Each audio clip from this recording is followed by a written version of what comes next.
Welcome all. Thank you for joining us for the sixth edition of Waste to Energy virtual conference. We are starting with our first session, which is a highlight panel discussion where we are going to talk about waste to energy and environmentally safe energy generation for a clean India. For this particular highlight session, we have Colonel Monish Ahuja, who's a managing director for PRESPL India. We have Disha Agarwal, who's a program lead from CEEW. We have Mr. Vijay Kumar Bharti, who's a scientist chief from Ministry of New and Renewable Energy. And along with them, we are waiting for Mr. Subodh Kumar, former ED from IOCL, and Dr. Niranjan Kumar Singh, executive director from PCRA, soon joining us. But without taking further ado, I would request Colonel Ahuja to please, we will be handing over the stage to him so that we can start with our panel discussion. Over to you, Colonel Ahuja.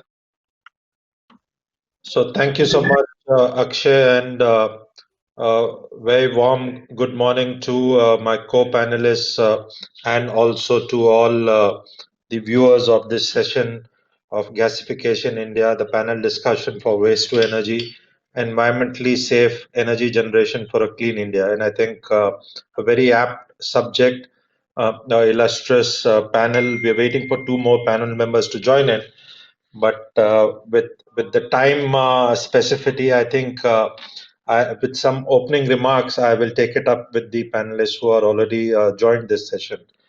So I think waste to energy has come a long way, and uh, and I think the connotation now has changed from waste, but it's waste to wealth, and energy also in the last decade plus has changed connotation from only electricity or renewable electricity to multiple forms of energy, and and the energy mix or the energy basket now within India and globally as well is focused on all forms of renewable energy for all forms that we utilize it in.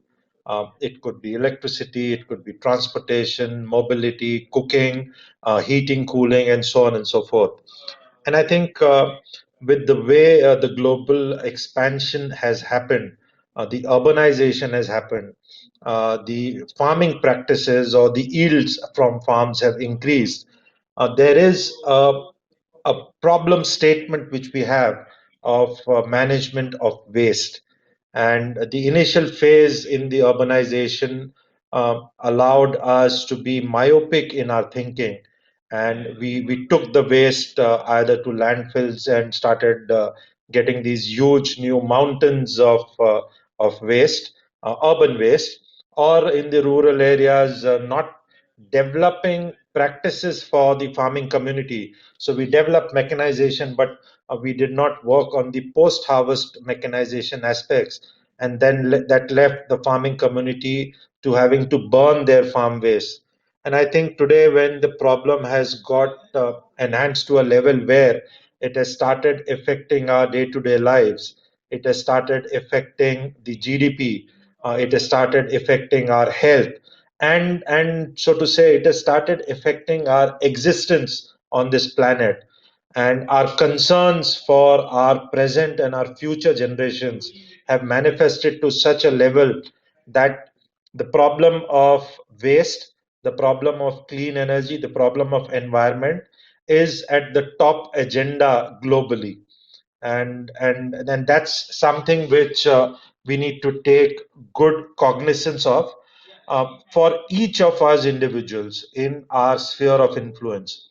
And with that, I think I will open it up to my co-panelists for their initial remarks, and then we will have some guided questions for them, and maybe the last 10-15 minutes open it up to the audience for questions from any of the panelists. So I'll start with Vijay Kumar Bharti ji, who is the scientist C at Ministry of New and Renewable Energy. I think Ministry of New and Renewable Energy is at the forefront of many forms of renewable energy now in India, and they have also increased their paradigm of energy definition from only electricity to various forms of energy. And I think we would like to have his opening remarks and views on the subject that we are discussing. Over to you, Bhartiji. Thank you, Mr. Ahuja. Thank for your remarks, opening remarks, and giving me opportunity to, opening the session. So, good morning, everyone who's listening this session. I'll just start my giving my thoughts on this waste to energy subject, which is very crucial today for today's time, where India's population is increasing year on year, and accordingly the waste generation is generating, and which is posing a threat to not only health but environment as well. So if you see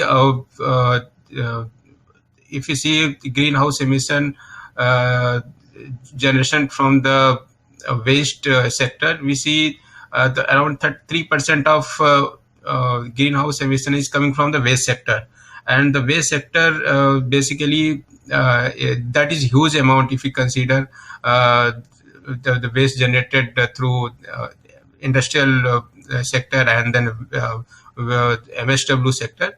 And if you see in the number, then we'll find that 19% of the emission is coming from the waste solid waste sector only, and around 81% is coming from the industrial sector. So you see, there's a huge waste generated from these two sectors, which is posing both health and environmental issues. And if you see industry, I'll just go into deeper into industrial than MSW sector. Industrial sector basically the waste generated from the agro processing industry, which generates wastewater, and wastewater is very high, very polluted. There is a rich in BOD and COD, which can go up to like 22 kgs of cubic meter coming from the distilleries, and these are very bad for the soil, and any flora and fauna cannot survive on that one. So with the proper rules and regulation from the pollution control boards, there is a norms there to treat wastewater before taking it out from the industry. And one of those norms, within those norms, the waste to energy facility installation waste to energy facility and treating the wastewater through biomethanation process is well proven. And we can see that around 80% of up to 80% of pollution level in the wastewater can be reduced through biomethanation. So this is the one aspect where the pollution level can be reduced, and on the other side there is an added advantage of recovery of energy through the biogas, and that can be used for captive power consumption in thermal form or as well as a power form. And it can be also purified in the purified gas, which is highly high calorific value gas. So this waste industrial sector and wastewater treatment through biomethanation process has proven its worth over the decades, and there is we have achieved some amount of achievement in this sector, but we have to go a long way before we say that yes, there is some substantial capacity addition and in this sector. Now coming to the MSW sector, we see the daily generation of the MSW in the country is around 1.5 lakh tons per day, which is huge. And if you see 1 ton of MSW, if it goes into landfill, it can generate up to 60 cubic meter of methane, and methane is 25 times more greenhouse emission power than carbon dioxide. So it is very environmentally dangerous for gas emission which is being generated from the landfills. And one of the most effective uh, treatment for MSW has been waste to energy facility all over the world, not only India, but in India we have seen some of the in early uh, uh, 2000, around 2010, around we have tried to install some such facility, and we have achieved limited success in that sector. But we have to again say that there is a huge potential available in the country, and we have to be we have to be very careful in this stage where uh, we can achieve tremendous success and in the sector. So the third part I would like to uh, point out that bio waste to energy technology and biomethanation process are uh, in the sector of uh, livestock manure is also very crucial, because India have more than 330 crores of cattle, which generate a huge amount of cattle dung, which is again methane uh, emitter, and properly treating through biomethanation process can be a game changer in this sector. We have achieved some small biogas plants to treat this kind of waste, and I think we have achieved the limited success, but we are yet to see its true potential in coming future. That's it from my end. Thank you. So thank you, Mr. Bharti, for your opening remarks and comments, and I think it was more directed towards the municipal solid waste and the waste from poultry and other uh, animal which we have. Now, I'll next go to Disha Agarwal, who is the program lead at CEW. And CEW as an organization has been doing some amazing work, and compliments for that. Disha, uh, your organization has been advocating about various challenges that we are facing within India and globally.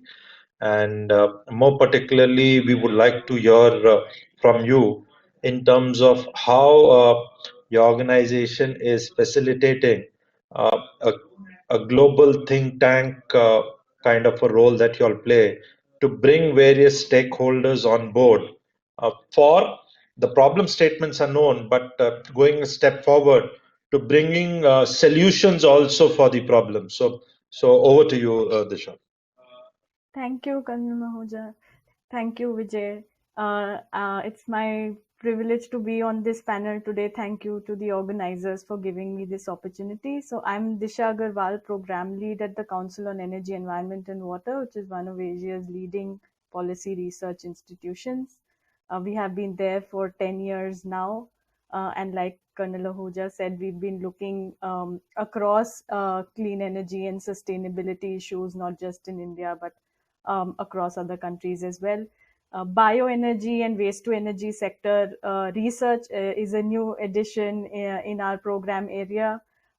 We have been doing a lot of research in the solar and wind and other power sector related issues, energy access related issues. So this has been, last few months have been tremendous learning experience for me and my team. We have been dedicatedly working with the Ministry of New and Renewable Energy, and we're thankful to MNRE for that opportunity to look at the current schemes and programs on bioenergy and waste to energy, and what has worked and what has not worked. And going forward, if we really need to aggressively push forward this sector, then what should be the approach and the direction that we should move forward in. And we've been fortunate enough to also in this process receive some preliminary inputs from visionaries like Colonel Ahuja and other industry stakeholders as well. And right now, sort of trying to assimilate all what we have heard and what we have seen on the ground. We were fortunate enough to also visit a few plants, even though we were doing this in the COVID pandemic time. But based on all those assessments and learning so far, we did come up with certain, we have certain learnings, but will need to improve upon those as we move forward, based on inputs from all the stakeholders, including industry, government. So many state stakeholders are also involved in this whole sector, given that it is such a dispersed and decentralized nature. So waste management and deriving economic value from waste are key priorities for India, as we also understand talking with all stakeholders. Therefore, all possible uses of waste through varied technology options, including, of course, waste to energy, must be tapped. And there have been promising initiatives by the government. Of course, we have Swachh Bharat Abhiyan, reduction of landfill sites in cities, utilization of agricultural residues and waste, and involving farmers in this process, which are all steps in the right direction towards effective waste management, as well as generating social, economic, and environmental and health benefits. I would like to, based on what Colonel Ahuja said, that there have been challenges in the sector. It's been a long history. We have seen, cogeneration plants being deployed for so many years in sugar industries, as well as off-grid cogeneration plants in other industries. We also have a long history of biomass power plants in the country. The sector has been facing quite a few challenges, because of which we have not been able to scale up the way we would have liked to scale up. But today we are in this situation where this pandemic and other environmental concerns have led us to a point where we have to seriously think about scaling up this sector. So, like Colonel Ahuja put in his opening remarks, that there are not only, like, electricity is not the only form of energy. There are so many forms of energy which are vital for the overall development of a country. So I would like to focus on the tremendous scope of harnessing waste to energy in the industrial sector, manufacturing sector. So industrial sector, because it is the most energy intensive amongst India's demand sectors, making it about 56% of the total energy consumed in the country. According to some of the statistics, like in 2017, 72% of the total energy was consumed by the industrial sector, which came from fossil fuels. 72% of its total energy, which means coal, oil, and natural gas. And it contributed to about 26% of the total energy-related carbon emissions in the same year. I was also very surprised to see that in 2018-19, when I was going through some of these figures, that India consumed enormous amounts of furnace oil, about 62 billion units. So mainly in these manufacturing industries, mainly for like thermal energy requirements. So energy forms such a huge component of the total input costs to these industries. And waste to energy and bioenergy can be a financially attractive alternative to fossil fuel use in industries. And there I see that there is immense scope of scaling up. And I think Colonel Ahuja will also agree with me that we should definitely tap this huge market, untapped market right now of using bioenergy and waste to energy for meeting these thermal energy requirements. No doubt that power requirement will also grow in the country, and power generation from these waste technology and be harnessed in a decentralized, small scale projects in a widespread decentralized manner is of course should also be looked at. So technologies in many of these segments, like waste to power, or like Vijayji was saying, industrial waste to biogas or bio CNG, are developed and proven, and new technologies are being developed and use cases are being demonstrated in many countries So, for example, like in India, from municipal solid waste, we don't have the combined heat and power from municipal solid waste, for example. But it is being tried. It is being demonstrated in other countries. So, those are some of the opportunities on the technology side. So, in terms of collaborations that would need to happen on the development and demonstration of technologies will be very key. Also, when it comes to the industrial uptake of these options, because we have seen in the recent past that there are industries like pharmaceuticals or even like food processing industries or some of the other smaller industries who have shifted to bioenergy or waste to energy options either fully or partially as well. But they are facing in that process there may be that there are supply side as well as demand side challenges in the sector as a whole today. So reliability level in the biomass supply chain or availability of waste of the required characteristics from municipalities, for example, coupled with, say, fluctuating prices of fossil fuels, which are the competitors in this space. So these have acted as key deterrents, but going forward with some positive developments that have happened, for example, the Satat initiative, which has been launched by the MOPNG, these are steps in good direction and are trying to shift the needle on the demand side and trying to create good arrangements for offtake, example, co-firing of pellets in thermal power plants. So I would like to sort of emphasize on this point that industries can shift or are shifting, but because there are some challenges where we will need, I think,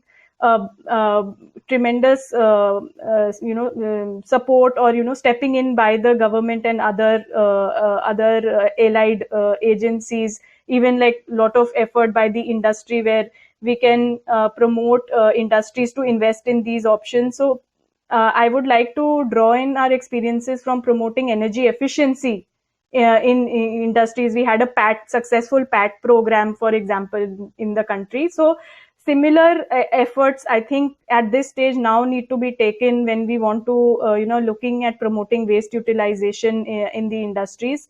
So a lot of regular and frequent, dissemination activities for small, medium, and large industrial units and clusters and awareness building. A strong program for demonstration of technologies across a variety of industrial use cases will be required to build confidence and ease decision making. Because, like I said, these are options which are attractive and can yield tremendous savings to industries as compared to fossil fuel use. So the barriers that need to be solved are more from in the form of disseminating that these technologies actually work for the processes that are involved in the industry. So I will stop here as of now. Some more solutions will come into the picture as we move forward. There are some other thoughts also I have, which I can add later, Colonel Ahuja. So thanks, Disha, for your opening remarks. Akshay, if you're here, have the other panelists joined, or we still continue with the panelists who are here? Actually, we're facing a little technical issues with the panelists, so I would request you to keep moving so that in the meanwhile we are connecting, trying. Thank you. So as and when they join, please do let me know. Sure, absolutely. I'll come back to you, Mr. Bharti, with some specific questions with the programs that the ministry is running, and also the programs which are being planned for various other kinds of energy. So do tell us briefly about what is currently the support that the ministry is giving for the current programs or kinds of projects, and what's there to be expected in the next couple of years, which is being planned to widen the energy horizon that the ministry would look at. Thank you, Mr. Ahuja. So currently, MNRE is supporting installation of waste to energy projects in the country by providing CFA, back-ended services CFA, and it ranges from the biogas installation to bio-CNG and MSW based projects, as well as gasifiers also. So the support under the current scheme has been doubled from the last scheme to encourage installation of the more plants in the country. And if we talk about the numbers, are very reasonable numbers. And suppose for the biogas plant, if the generation capacity is 12,000 cubic meter per day, the CFA would be 1 crore, up to 10 crore per project. Similarly, for bio-CNG plants, it is 4 crores for 4,800 kg.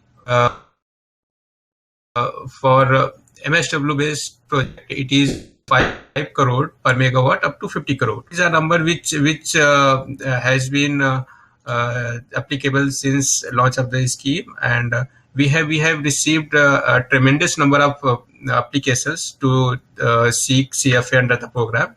And apart from that, there is a other component in the scheme is gasifier, and we don't see much of the projects coming currently to seek CFA. Maybe the projects are being installed, but they are not seeking CFA from the ministry. But in order to continue this support to this sector, we are continuing giving our support to this sector.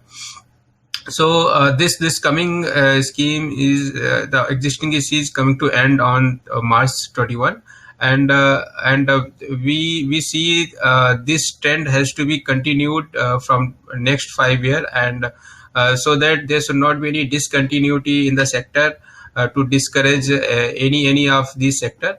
And we see there will ministries trying to apart from this scheme, Government of India through SATAT scheme has also promoting bio-CNG plants, which is helping to grow bio-CNG sector in the country. If you see before 2018, when the SATAT was launched, we had I think 20 bio-CNG projects which were supported through our ministry. But now continuously the number of projects were being installed. They are coming to ministry for their support, and we hope the target set under the SATAT scheme will be met through SATAT program and our waste to energy program, that through collaborative effort. And next under the next scheme after 21, we will see we want to give a very fresh start to this sector, where applications and everything can be applied very easily, so that the initial process of getting approvals can be eased out. And we have already made the portal for easing out the submission of application, and the response has been good. And we further easing out the process of applying application, so that they don't have to developer don't have to go through SNA or bank for seeking application, forwarding to MNRE.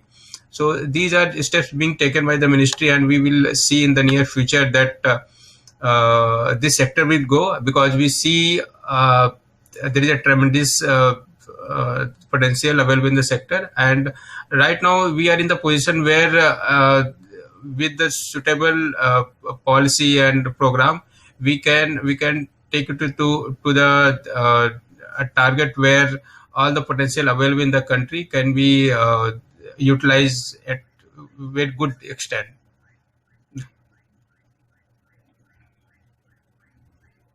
So thank you, Mr. Bharti, for giving the viewpoints.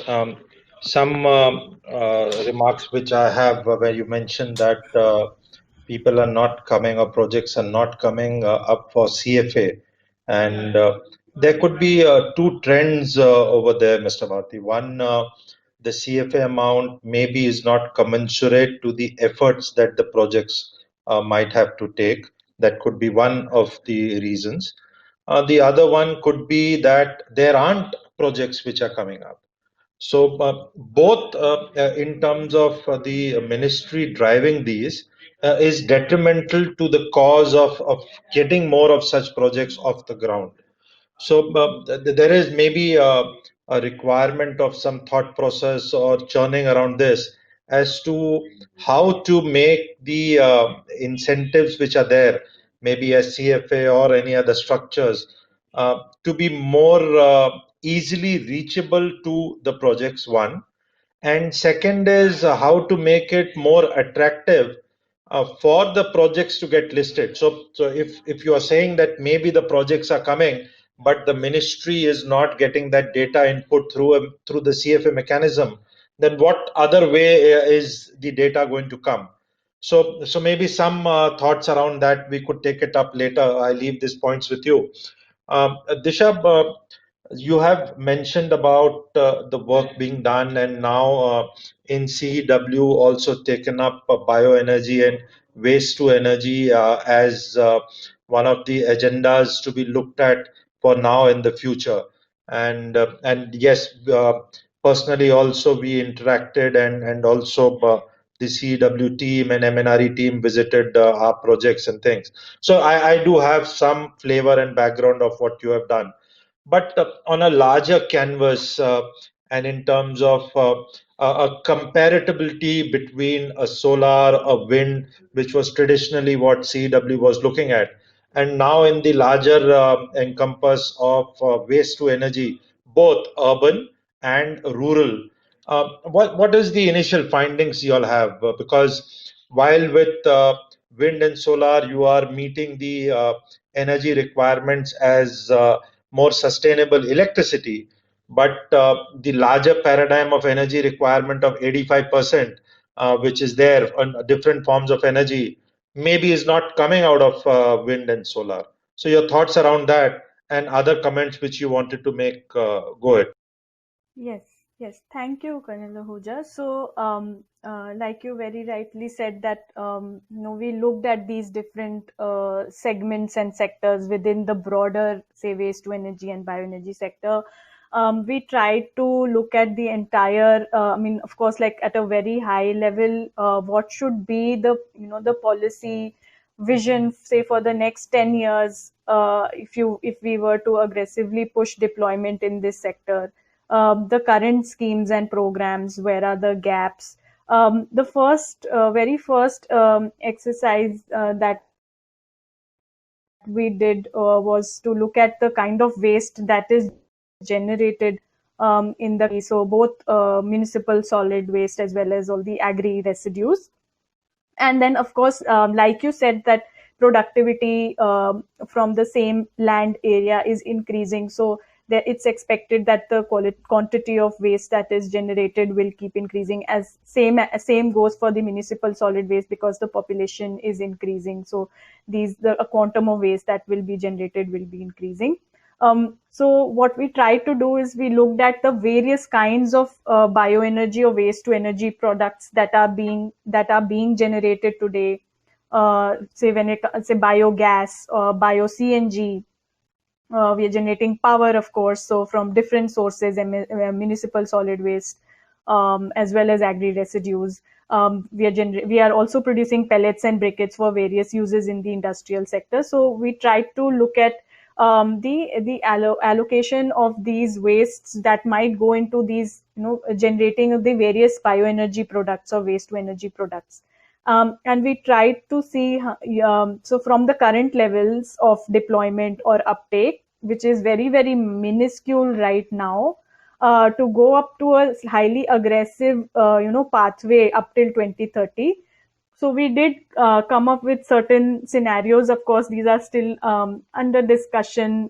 This is with the MNRE team, but we did come up. So where we are at right now in terms of across these sectors, and where we want to be in 2030, where we take a highly aggressive view of at least some of these segments like bio CNG, where there is a big push now. So bio CNG, power, as well as steam, thermal requirements. So across these three areas or segments, we came up with the levels where we can be. say at the end of 2030. So Satat has set a target of 15 million tons of million metric tons of bio-CNG by 24. But so we think that, I mean, that of course is an aggressive target given that where we are at right now, and even like those 5,000 plants to come up by that timeline is quite an aggressive, target already. But we tried to create sort of a balance between bio-CNG, steam, biogas, pellets, briquettes, and power. And we were in that scenario.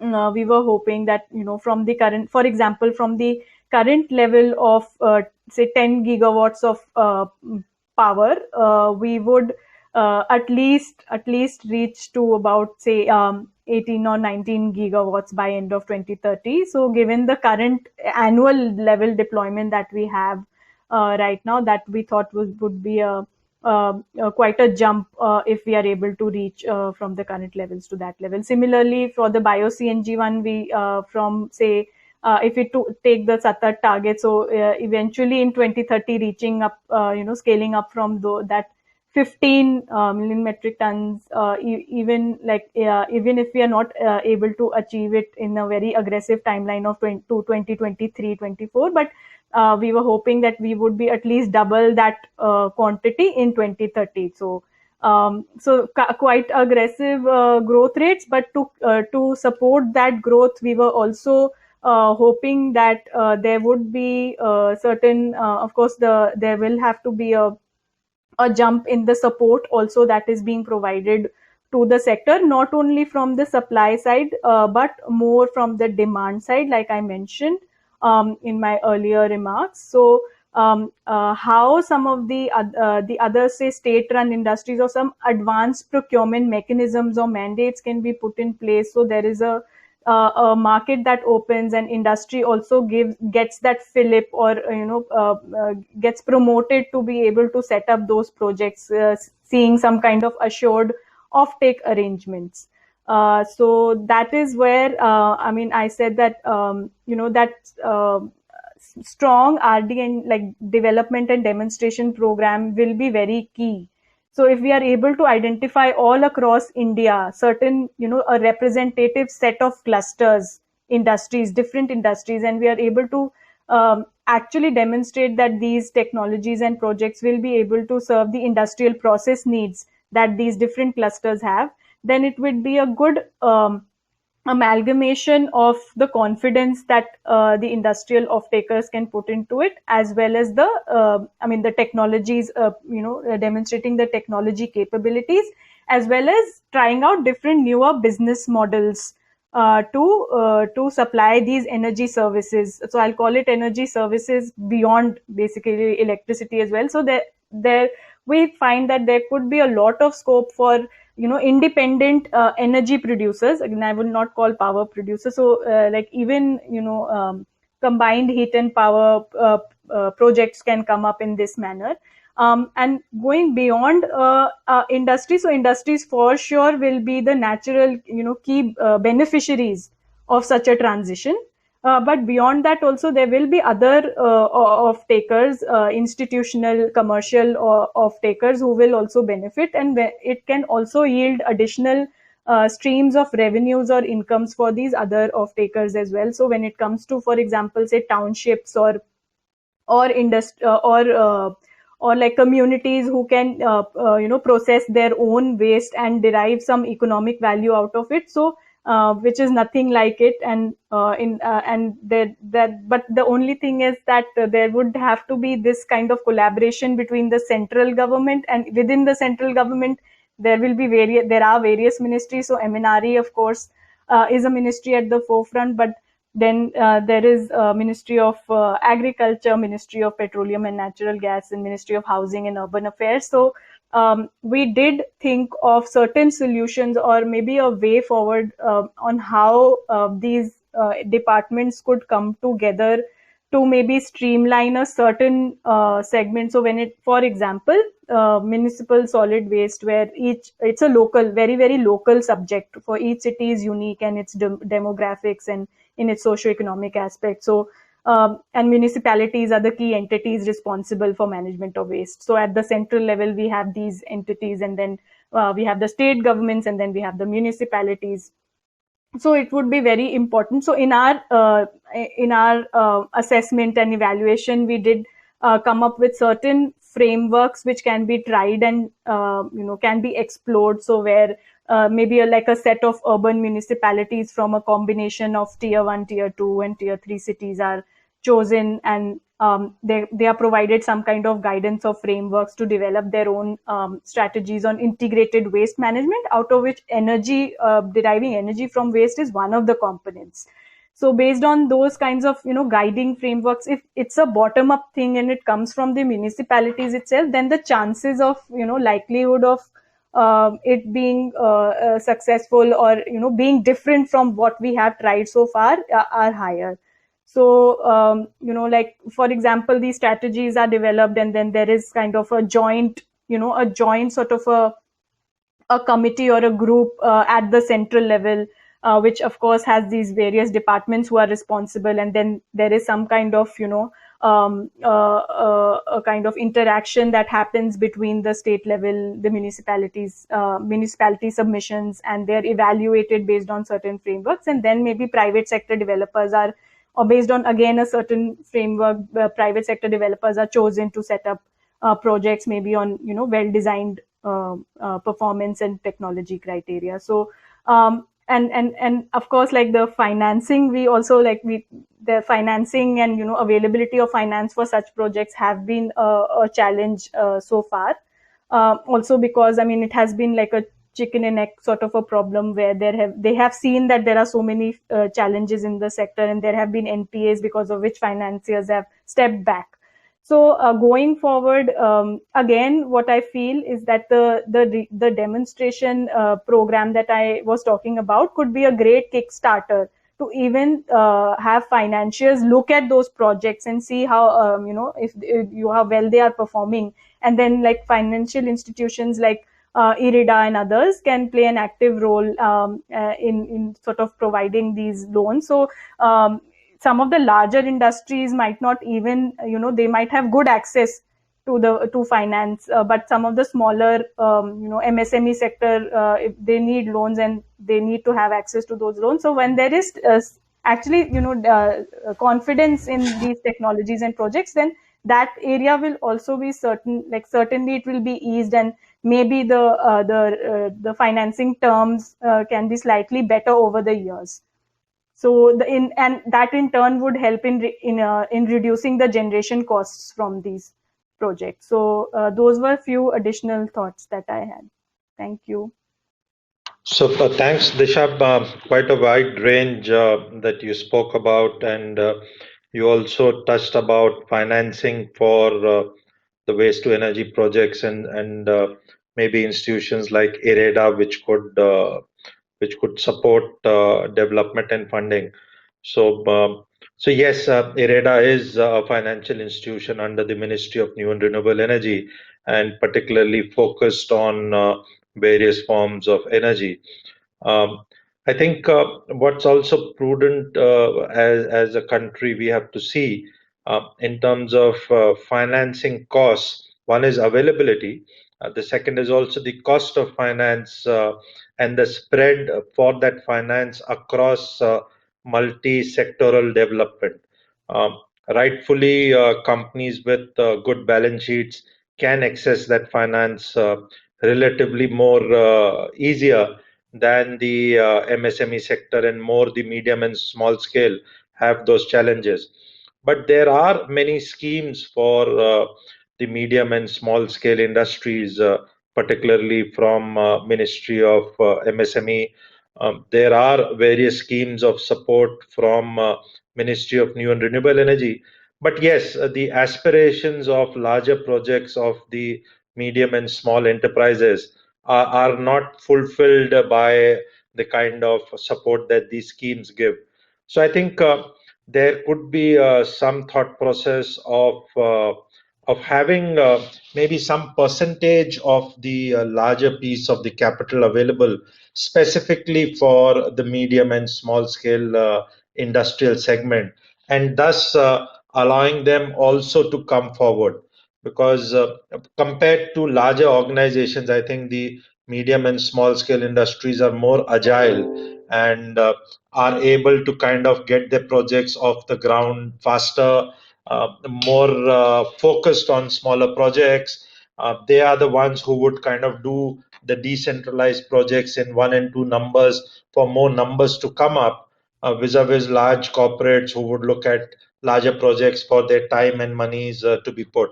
So these are kind of balances which the policymakers and the regulators will have to look at and support this segment. I think I'll go back again to Bharti ji for thoughts around these questions which I pose. How is it that the ministry is guiding the financial institutions like IREDA or other financial institutions in terms of the engagements for the support to be available? So yes, you are giving support in terms of a CFA, which is when a project gets completed and which is back-ended. But how do these companies in the medium and small sector achieve that financial closure for those projects to come? So thoughts around that, Mr. Bharti. So currently, the process for availing, CFA is to have the financial closure before submitting application, and we have been receiving a lot of representation from various developers as a government bodies to ease out the process in terms of the financial closure, and also getting cheaper loans from financial institutions or banks. And this regard, with the SATAT also, we have received a lot of references on this, and with the collaborative effort with our ministry and MOPNG, this sector has been given some banks have then opened credit lines for financing this kind of project. Particularly for this, SBI has launched a scheme to fund these projects, and to developers to get the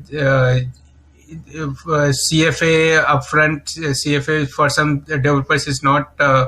They are asking for upfront CFA that currently that is back-ended subsidy. So we are evaluating the process, how can this upfront CFA can be given, not in this scheme or after the scheme.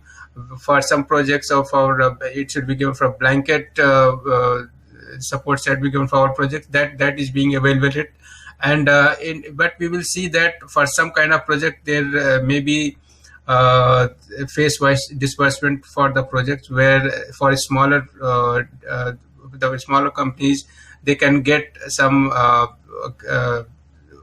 assistance in the initial days of installation of the project. And in this regard, the ministry is working on this particular matter, and we will see soon progress in this matter. So thank you, Mr. Bharti, for your comments there. Just a kind of a thought process there. I think there is some discussions underway with a bioenergy mission to be looked at MNRE, and this has happened a couple of times earlier as well. So a specific question again to you, Mr. Bharti. Where are we with the proposed bioenergy mission to be looked at, and if you can give us some timeline where we can see this coming about? So I think the bioenergy mission is DISA is there, and the MNRE and CW is closely working on this bioenergy mission, and we are in advanced stage of preparing the document, and the drafts are being under preparation, and we will see it in coming. We have planned to get the draft ready by in this financial year, but we will see in coming 4-5 months this will be ready and we will be in public. So so I think the last time there was a bioenergy mission document few years back. There was talk on this mission, and that time it could not happen. But surely under this currently under this administration, it will happen, and the things are in a very advanced stage.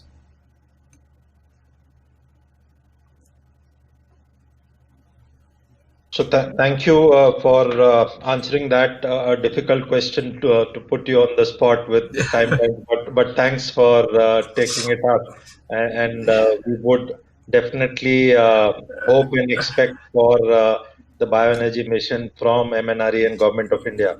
So Dishab, I come back to you with the similar question that yes, CEW is mandated and working on the bioenergy mission, and you are an active member of the team. Where are we with the discussions from CW side, and how do you look at this going ahead? Yes, yes. Thank you, Colonel. Just so, like I said, so we have tried to take in all the inputs. We have interacted with industry stakeholders. We have got inputs through online questionnaires and surveys that we conducted across various segments. We have had multiple phone calls also, and we visited a few sites as well. And so, based on that, we have tried to come up that what have been the growth rates so far in various segments and sectors. And like I said, that we're trying to take a view that there should be clear policy vision and targets, aggressive targets that should be put forth to signal the commitment towards this sector. Of course, clubbed with adequate support mechanisms, whether financial, of course, but also non-financial support mechanisms should be there. Apart from that, I mean, we are putting all of this together in this process. MNRE team is providing all the inputs and internally also evaluating the feasibility of certain mechanisms and solutions. Certain, for example, new segments that can be brought in and promoted, because like we have seen all over North India, we are in this in winter months, we are heavily grappled with smog, and we would want to curtail burning of say paddy straw in the agricultural rich states. So can there be certain exclusive focus and emphasis on reducing the burning and instead utilizing that waste to produce various kinds of energy products, be it power or be it any other energy products. So those are some of the new elements that we have thought of.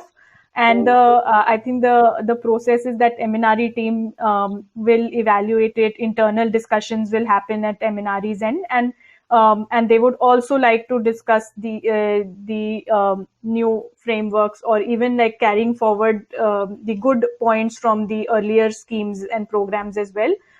They would be having those discussions within ministries also. So interdepartmental and interministerial consultations will also happen. And for sure, I think it wouldn't be at all a final thing from the ministry, because all that discussion process will like very extensive discussion process will happen after ministry has consolidated its internal assessment and internal deliberation. So that process, like I think Vijayji mentioned, will start, and then basically I think through that extensive stakeholder consultation process, which will be led by MNRE, we will consolidate all the inputs that we receive, and hopefully this time we should have a strong bioenergy policy and mission for the country.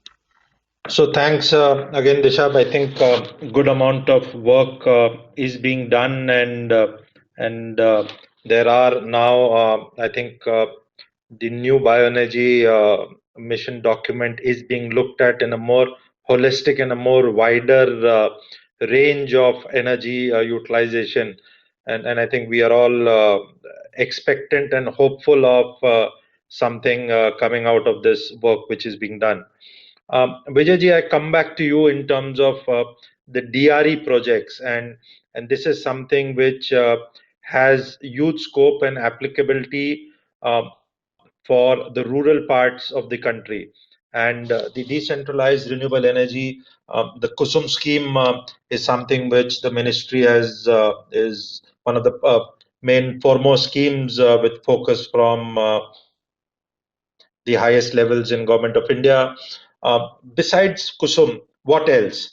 Are we also looking at smaller, say, solar plants on, say, rooftops in rural or semi-urban areas?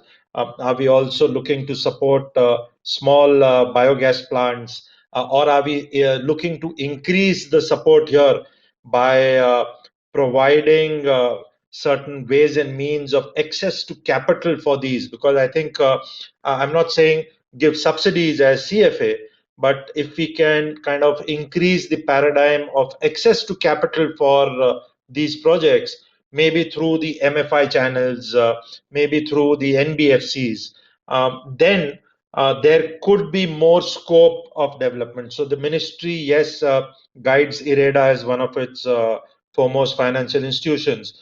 But again, a difficult question. Why not more?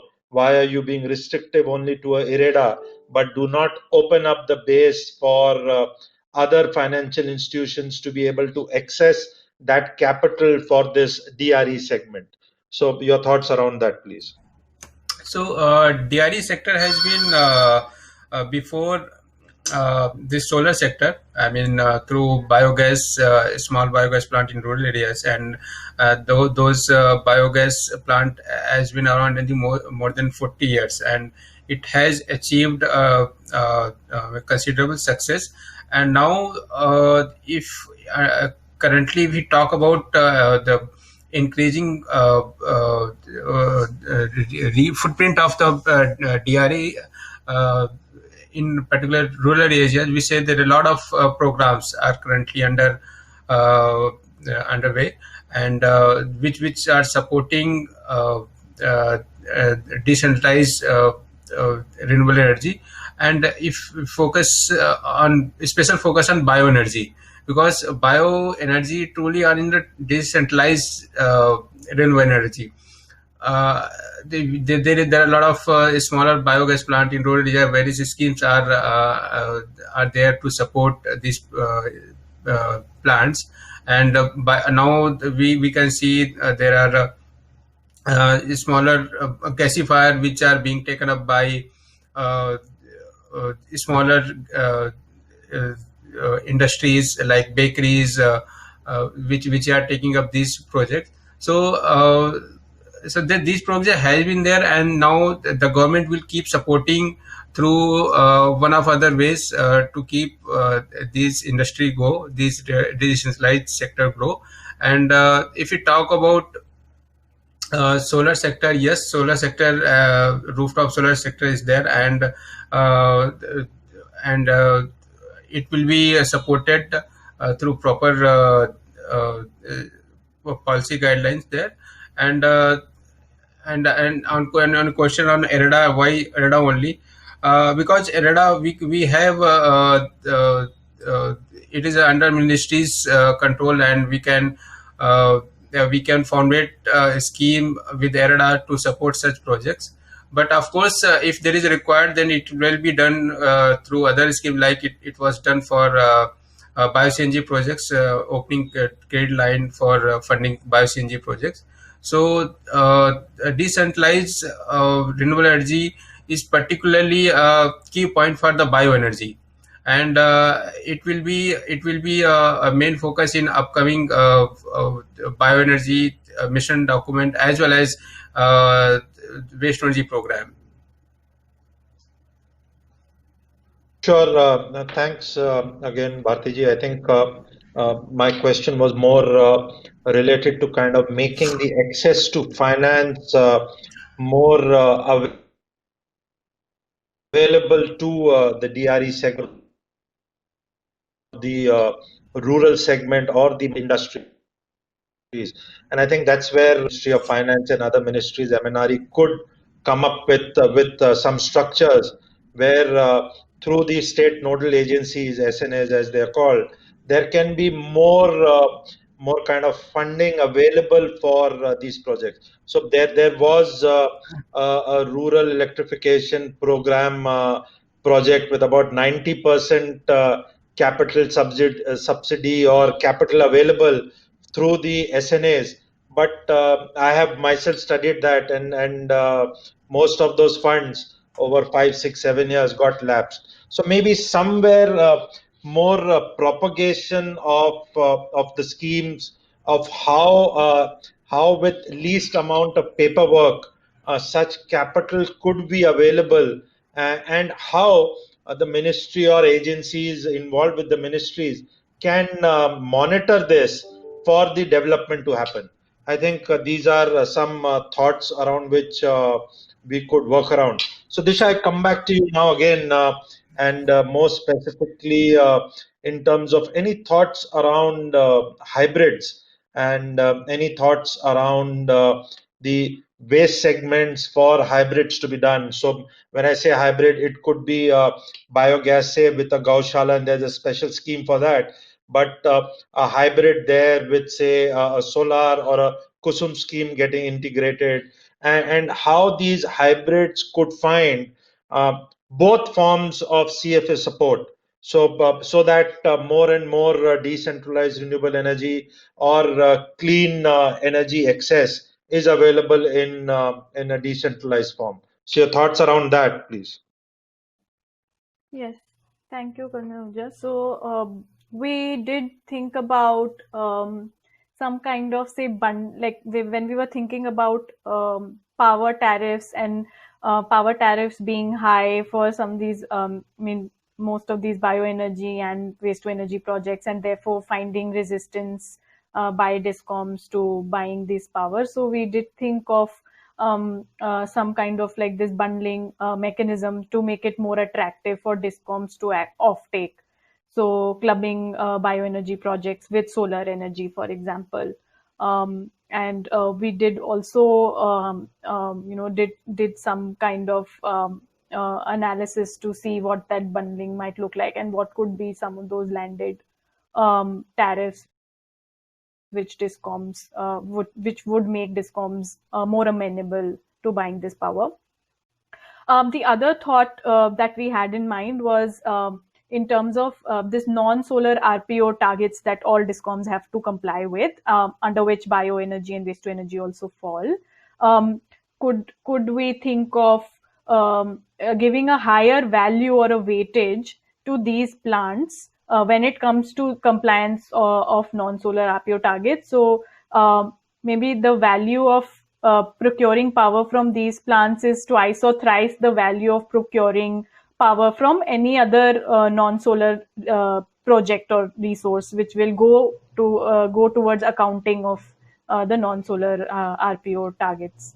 So those were some of the thoughts that we had, and of course, like some kind of relaxations that can happen in terms of, like, for example, open access charges, wheeling and banking charges. So those, of course, these things are not directly under the purview of MNRE, but maybe also comes more towards, say, MOP and then the regulatory commissions. But definitely, like, we have proposed these as options and possibilities to explore, and probably like MNRE, when it consults with these other agencies, will like to take it up, is what my understanding is on.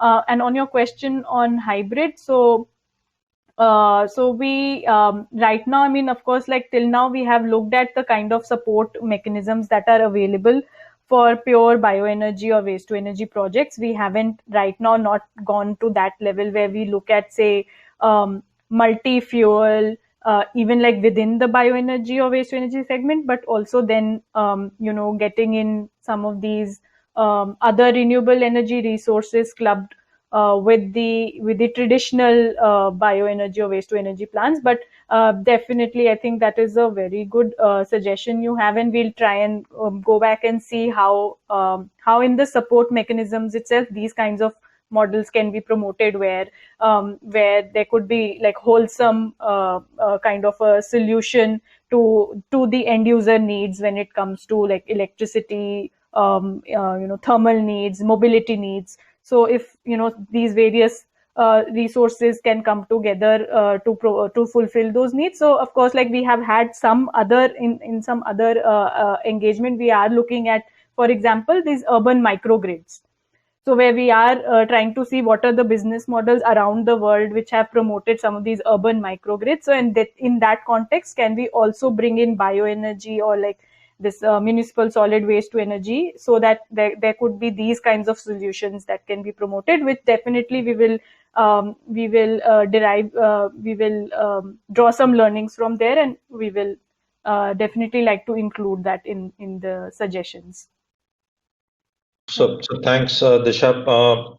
So Bijayji, one final question, and then I'll go for a final question with Disha and open up the house for many questions that I'm seeing in the chat box. So I'll hand over back to the organizers. Bijayji, we have seen a wind energy mission. We have seen mission for solar 1 and 2. We are talking about a bioenergy mission. Under MNRE is also SECI, which has done fantastically well in global bids and kind of attracting global capital to come into India. And thus, I think one of the main factors for achieving the tariffs to go down as low as 2 rupees in the recent solar bid.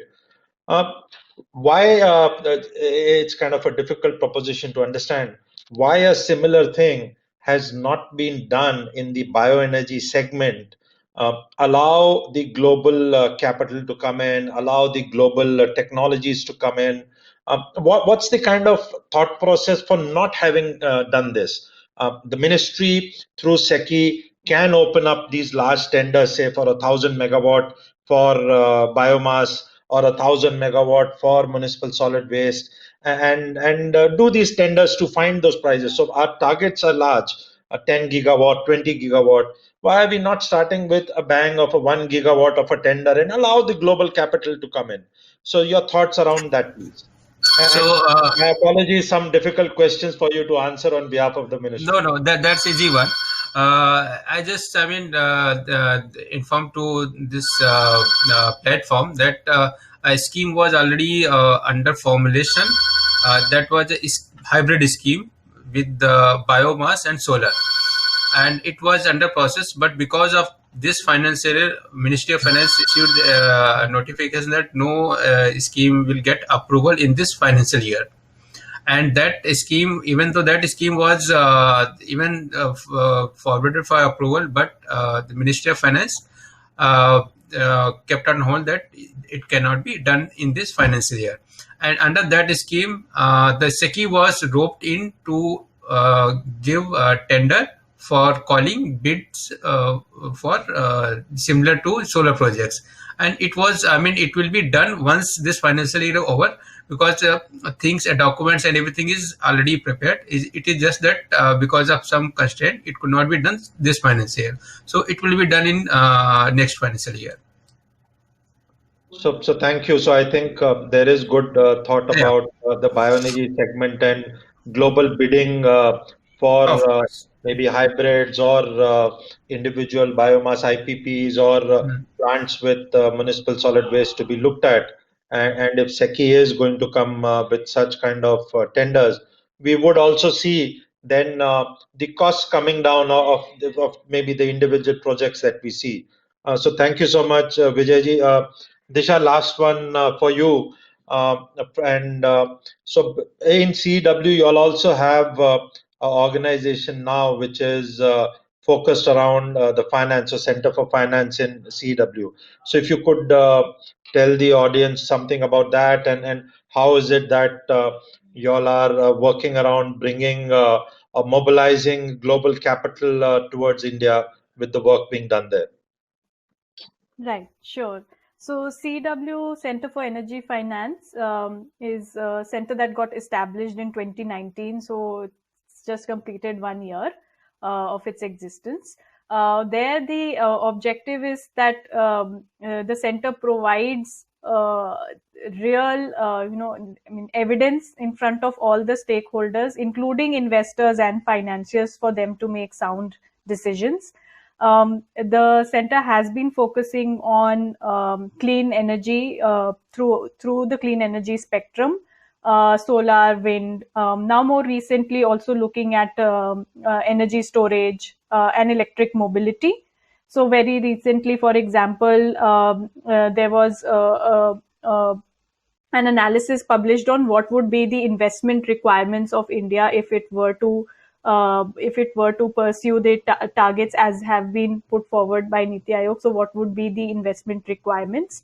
And therefore, providing this kind of information symmetry across all stakeholders to start planning if that kind of flow of capital is required. So similarly, like the center has also been looking at what are the ways and means of increasing the flow of capital, say in large scale solar as well as decentralized renewable energy. So how, say, for example, the domestic bond markets can be developed in India itself. How can some of these refinancing approaches can come into picture, so some of the capital is freed up for deployment in new projects, for example. So the idea at the Center for Energy Finance is that we look at the real-time developments that are happening in the market and providing information and evidence from the ground to government as well as industry as well as investors and financiers, so that they can use that information to make decisions. So sometimes, because why that center came into existence is sometimes because we felt that there was a gap in the sense that not always there's appropriate information available when certain investments discussion need to happen. So that's the gap we are trying to fill through that sector. So hopefully bioenergy also will be a new addition in the activities as we move forward. So thanks, Disha. Thanks, Bhartiji, for joining me on this platform. I think we are at a time now for the last 15 minutes for question and answers. Akshay, over to you, and as required, we could take up the questions, please. Thank you, everyone. Thank you, Colonel Ahuja. Thank you, Disha, and thank you, Bhartiji. We have a few questions from the audience, so I'll keep it as an open for the panelists and the moderator to answer. First question is from Mr. Ashish Vaishnav, who is a director for Gangotri Energy. His question is, what is the viability of municipal solid waste-based waste-to-energy power plants, since the output is only 25% efficiency, as the waste heat is not recovered, unlike Scandinavia?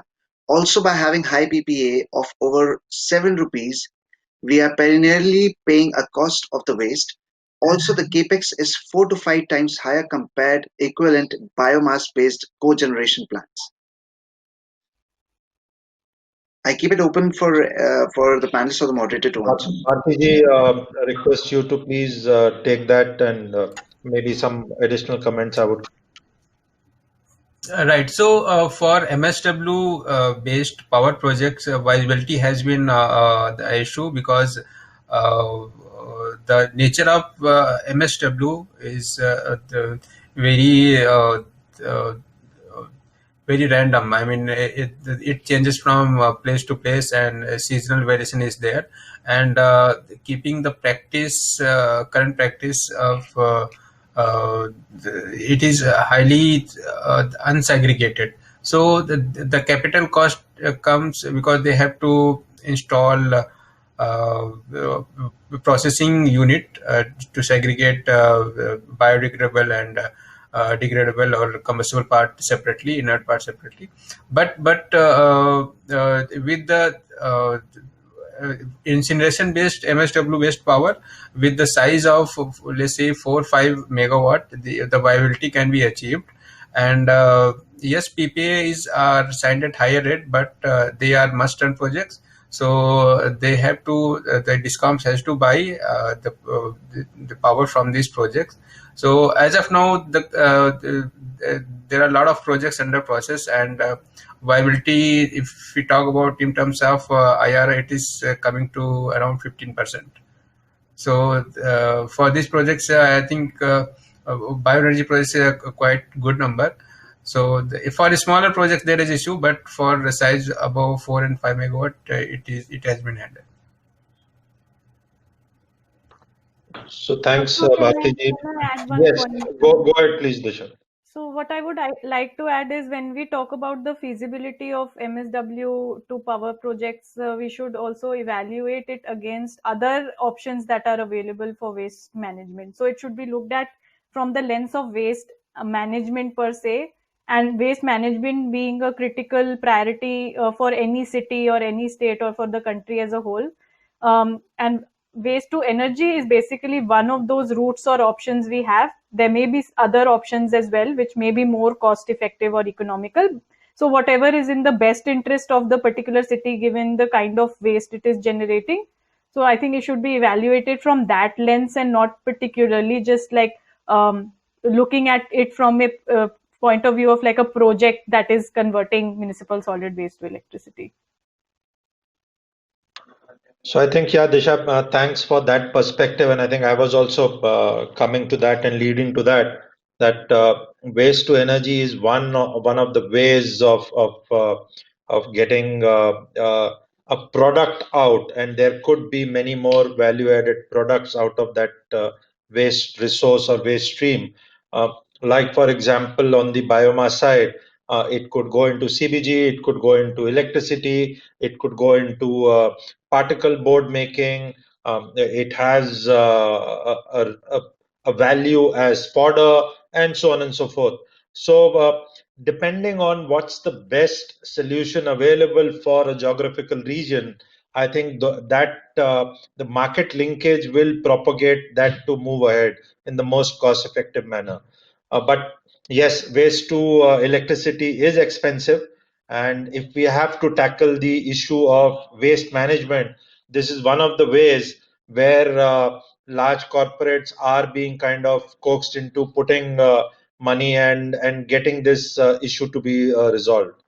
So yes, we will have to pay that incremental extra for the electricity from such kind of waste. Yeah, Akshay, over to you, please. Thank you so much. I hope that answers Mr. Vaishnav's question. Moving on, since we have a time constraint, next question is from Gurkirat Singh Gill ji, who's a director from GRV Real Infra. His question is: huge wastage of biomass in the country, 35 metric ton in North India alone. Technology is high capex and present support is minimal. Is there any plan to enhance it to substantial levels? So, Vijayji, I think that will be 35 million tons, and he's being conservative in his numbers.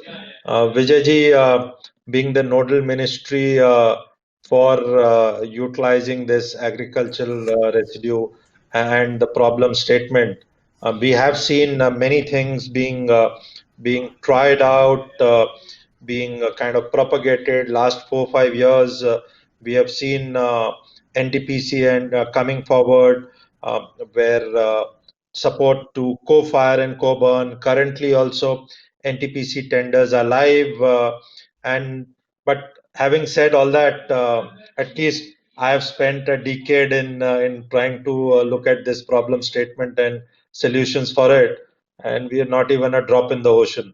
So, when and how? I think that's the question Mr. Gill has asked. So I think that this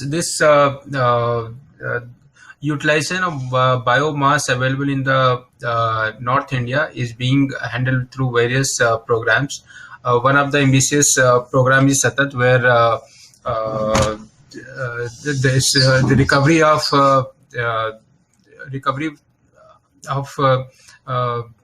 in the form of biogas or bio-CNG is being pushed for consumption of biomass available in the country.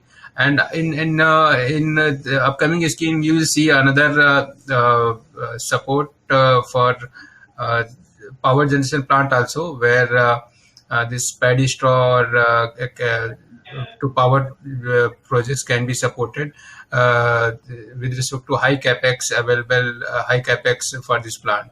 So we have not seen much success, but in near future we will see the problems of high biomass in the country, and capex will be taken care of. Thank you, Mr. Bharti. And we have Mr. Prabhat Verma, who's the CEO for Futuristic Technology Solutions, raising his hand. So I will hand over the mic to him to ask the question. My question is to Monish. I think it's a great opportunity to see him talking for the first time, probably. And I know that he is the father of biomass power generation in India. He has put a lot of effort. And I believe Monish has been funded by Shell for doing some activity. I'm not sure whether it is R&D or power generation.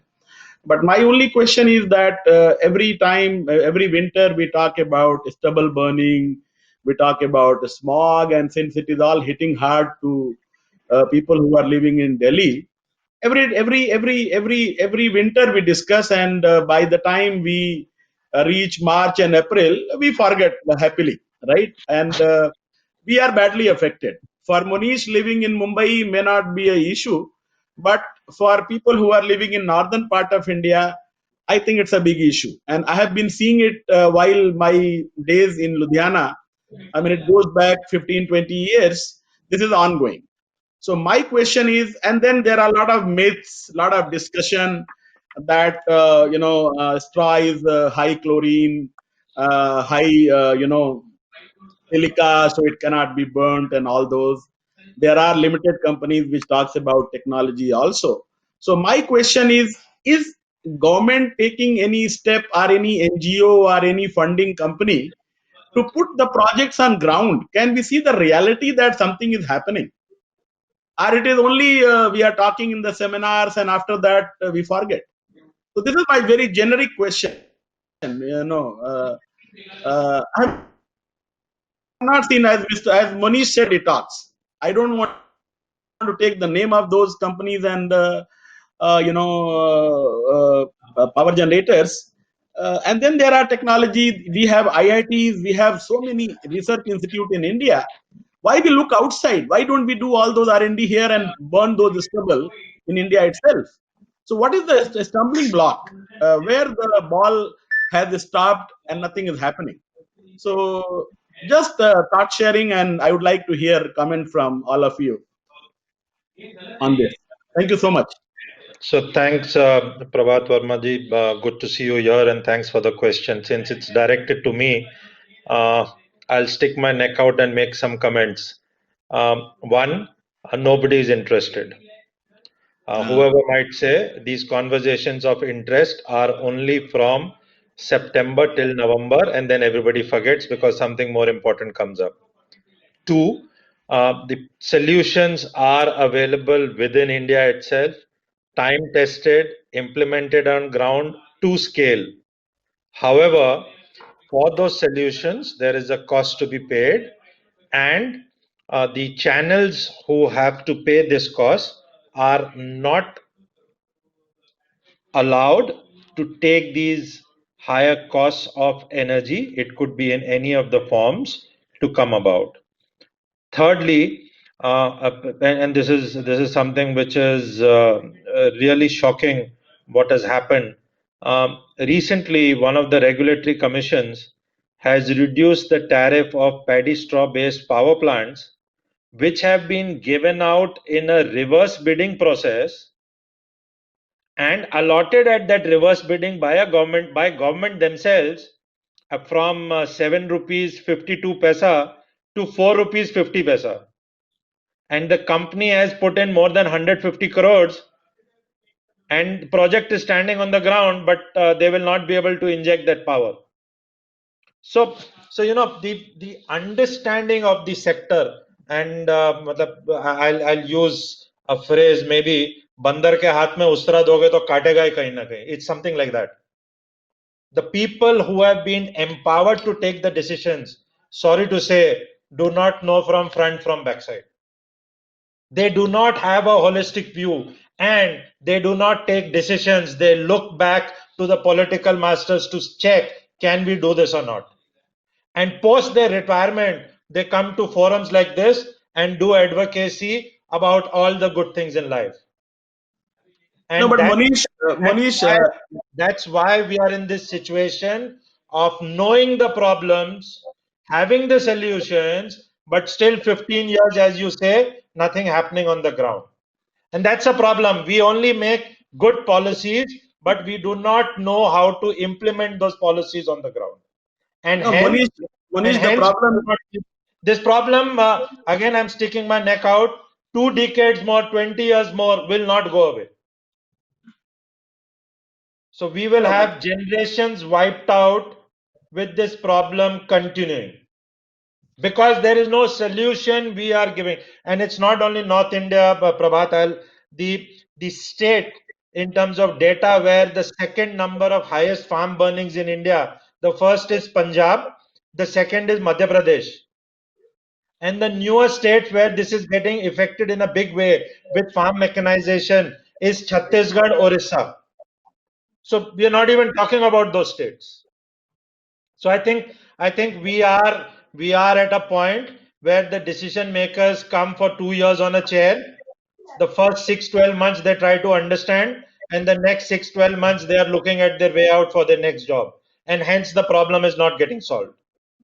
Monish, we have seen recently there are a lot of hiring happened from the private sector, right? Lot of joint secretaries I see, and probably the blame what was going on that the government servant and IAS officer and all those was felt by somebody, and thanks to Mr. Modi, he decided that let us take some people on lateral entry basis from the private sector.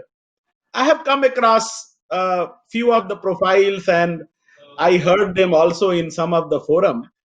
As you rightly said, knowledge is important, and those knowledgeable people should be in place. But problem, those knowledgeable people are ignored by the system and they never come in place.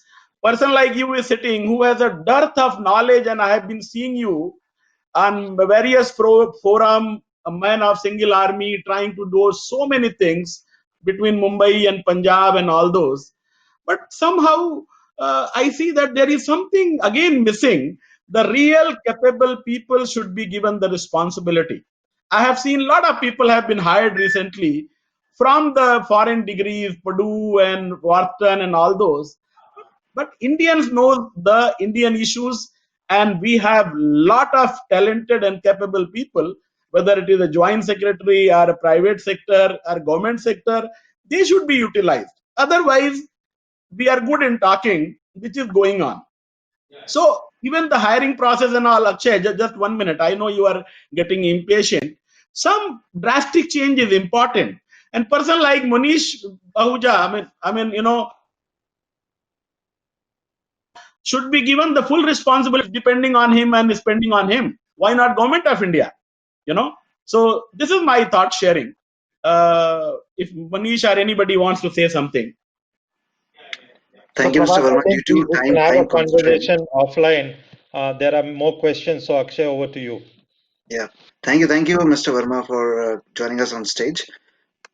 Moving to since we have a time constraint, moving to the last questions before we wrap up the session with the conclusion from our moderator and the panelist. This question is for Mr. Bharti, that how Ministry of New and Renewable Energy and Ministry of Petroleum and Natural Gas are collaboratively working on waste to energy.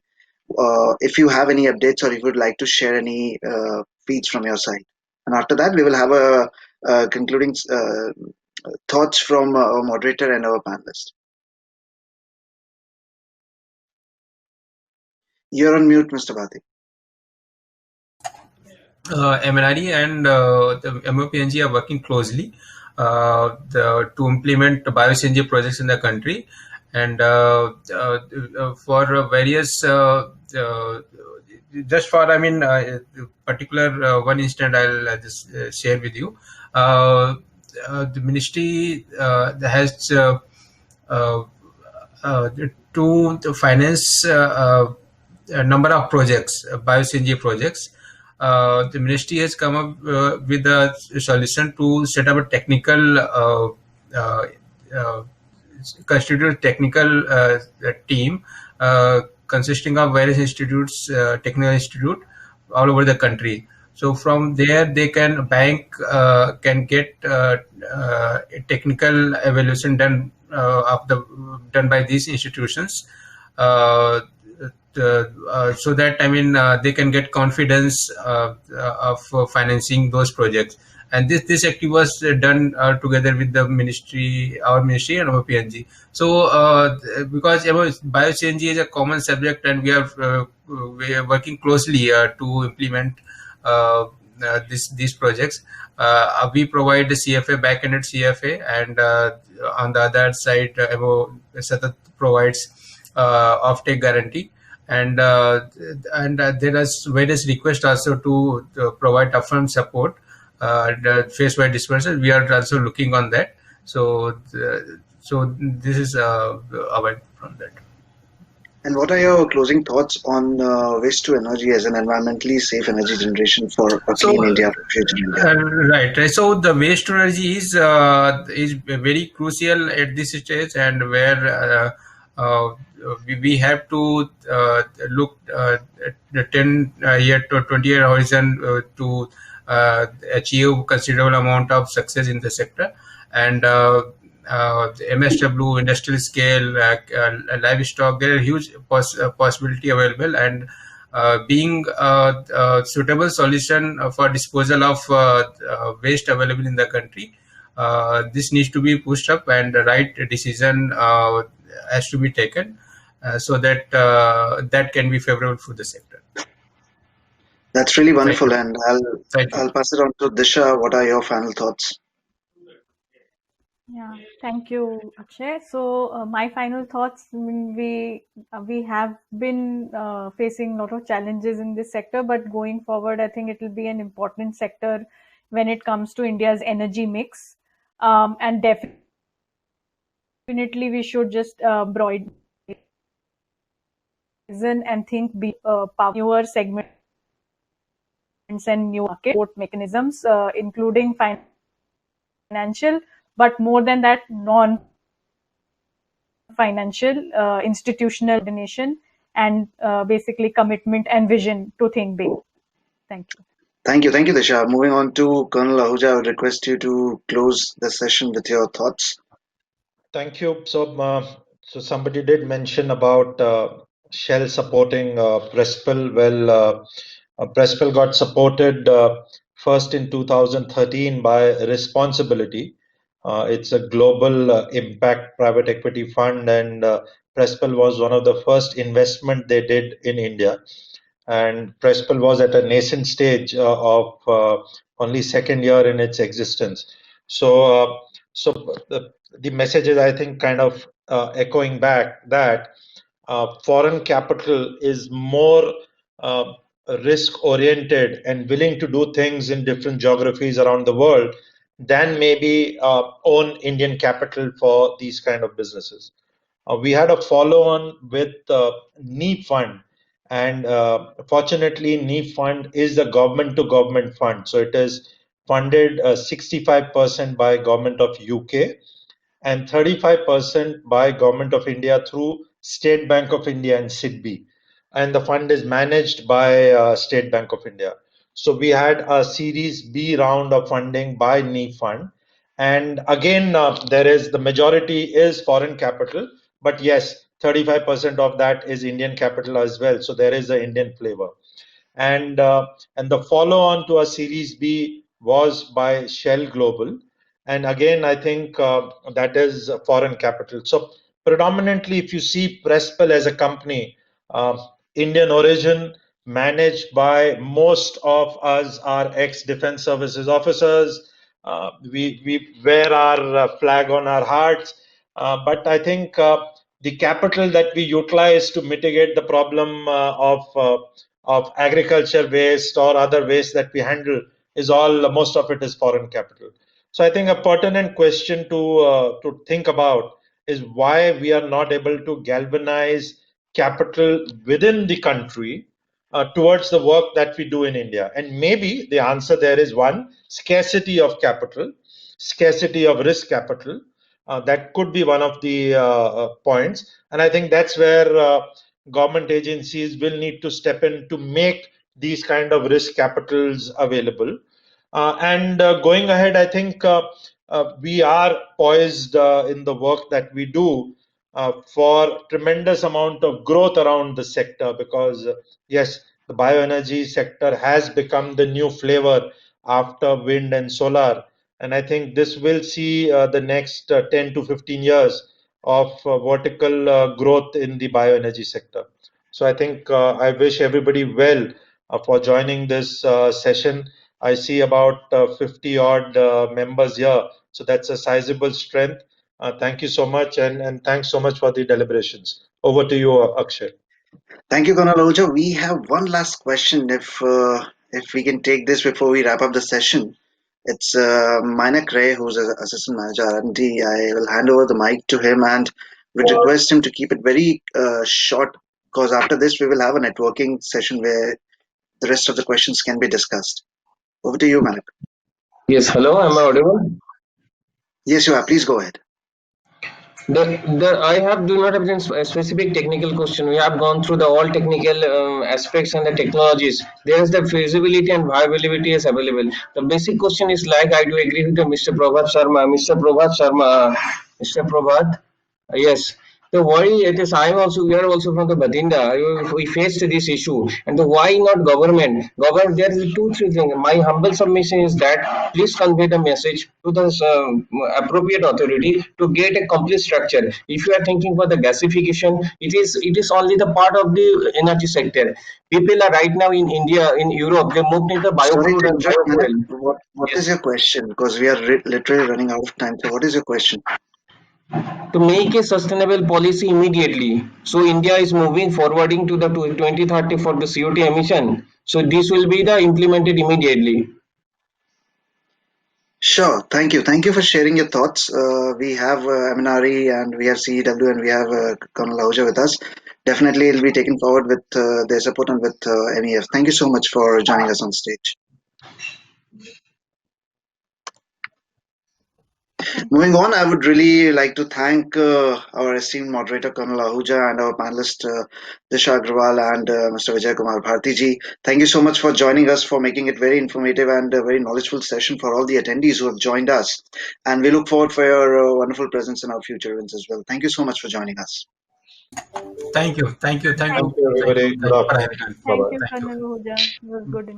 Moving forward, I would request all the attendees to make full use of the platform that we have created for to help you get the physical experience online sitting at your place.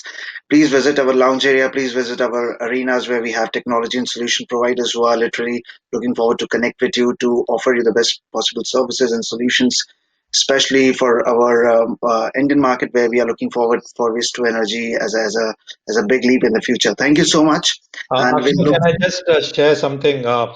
So on 18th of December, that's 3 days from now, Chief Minister Punjab is inaugurating one of Pressfill's plant. This is the first in India and in fact globally as well, which is 100% rice paddy straw to briquettes.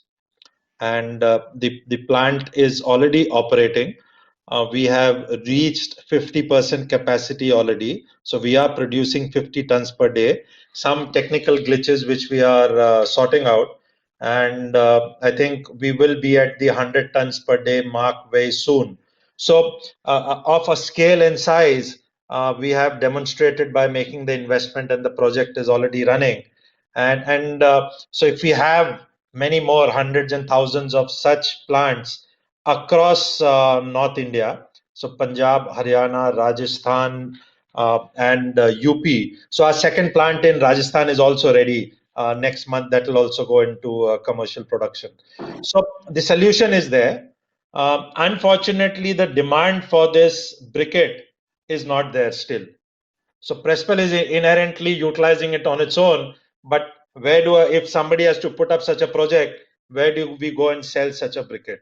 So I think this is something which we will showcase very efficiently and productively, and also open it out for people to come and have a look and study as to how and what it can be done. And Vijayji, all our projects are without any subsidy and support from government. So when we can do it commercially without support and subsidy, I think that needs to be the way to look at this segment of finding solutions without seeking subsidy and support. Only thing we seek is don't interfere, and I think we'll be able to do it. Thank you. So, and literally, I would like to request you all to stay for 2 more minutes, because we have raise hand from a person that we cannot ignore. We have Dr. G.N. Kasba, who's a senior advisor for IRADE. Since we discussed about IRADE, so we have Dr. Kasba who would like to raise a final question, and then we'll move forward for the networking lunch. Over to you, Dr. Kasba. A very good afternoon. Can you hear me? Yeah, absolutely. Please go ahead. This is definitely, I should say thank you very much, Mr. Akshay, for providing us this great platform. My straight question is to Colonel Monish Ahuja, that these colder areas like Jammu and Kashmir and the Himachal could be a wonderful market for you, these briquettes. And in fact, in the slightly warmer areas in Punjab and elsewhere, but in Jammu Kashmir, I tell you, especially in Kashmir, you will have a huge market for the briquettes. You need to do some pilots, and I'm always available. I have been an ex-commissioner of Srinagar, and any support which you require, I would be more than happy to provide it. Thank you. You're doing a good work. Very amazed to listen about this project in Punjab. Thank you. Thank you so much, Dr. Kasbah. We have last year supplied rice paddy straw briquettes to Leh and Ladakh, and this is because the soil there is amenable to mix with this rice paddy straw briquettes, and they are making bricks out of it, which kind of support 2 ways. One, to retain the heat inside which is getting generated, and also prevent from the extreme cold which is there in these geographical areas. Most of the team members of Prespel have served extensively across Jammu and Kashmir, including me. So I think we understand the areas very well. These bricks which are getting manufactured there are being utilized by the Himalayan Institute for the university which is coming up in Leh and Ladakh. So similar such projects, wherever we get an opportunity, we are more than willing to participate and bring these solutions across. We'll be happy to connect with you offline, Dr. Kasba, sir. Thank you much. Thank you everyone. Here we wrap up the session and move to the networking part. Thank you so much for joining us again. Thank you. Thank you all. Thank you. Bye-bye.